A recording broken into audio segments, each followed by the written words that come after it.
పేర్ని నాని కుటుంబ సభ్యులు అజ్ఞాతం వీడారు.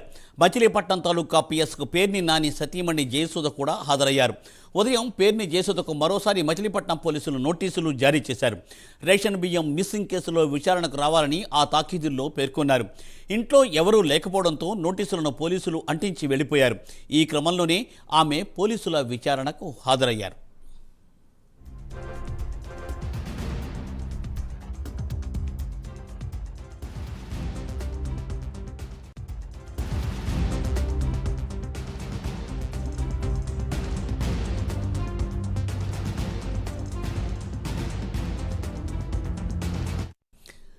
రేషన్ బియ్యం మిస్సింగ్ కేసులో విచారణకు రావాలని తాకీదుల్లో పోలీసులు పేర్కోవడంతో పేర్ని నాని సతీమణి జయసుధ పోలీసుల విచారణకు హాజరయ్యారు. దీనిపై మరింత సమాచారాన్ని మా ప్రతినిధి రవికృష్ణ అందిస్తారు. రవికృష్ణ,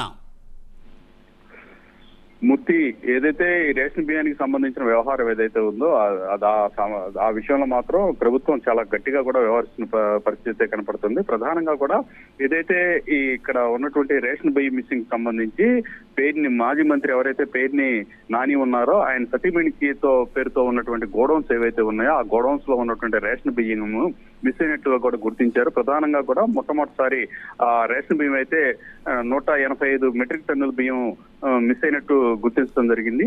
వాటికి సంబంధించి 1,80,00,000 రూపాయలు అయితే మాత్రం దానికి సంబంధించి పెనాల్టీ అయితే వేయడం జరిగింది. ఆ తర్వాత రెండోసారి కూడా చెక్ చేసినటువంటి సందర్భంలో అది మొత్తం కూడా 378 మెట్రిక్ టన్నులుగా కూడా గుర్తించిన మీదట మరో 1,65,00,000 రూపాయలు చెల్లించాలని నోటీస్ కూడా ఇచ్చారు. అదే విధంగా కూడా దీనికి సంబంధించి ఏదైతే మిస్సింగ్ కి సంబంధించి బఫర్ ఈ స్టాక్స్ మిస్సింగ్ సంబంధించిన కేసు ఏదైతే ఉందో దానికి సంబంధించి దానికి యజమానిగా ఉన్నటువంటి పేర్ని జయసుధని కోర్టుకి తాకీదు ప్రకారం కూడా ఆమెను అయితే మాత్రం ఇక్కడ స్టేషన్ కి హాజరు కావాలి, స్టేషన్ కి హాజరై పోలీసులకి విచారణకు సహకరించాలి అని కోర్టు ఆదేశించిన మీదట ఆమె ఈ రోజు దీనికి సంబంధించి స్టేషన్ కి రావడం జరిగింది. ఆ స్టేషన్ కి వచ్చినటువంటి సందర్భంలో ఇప్పుడైతే ప్రజెంట్ విచారణ కొనసాగుతూ ఉంది.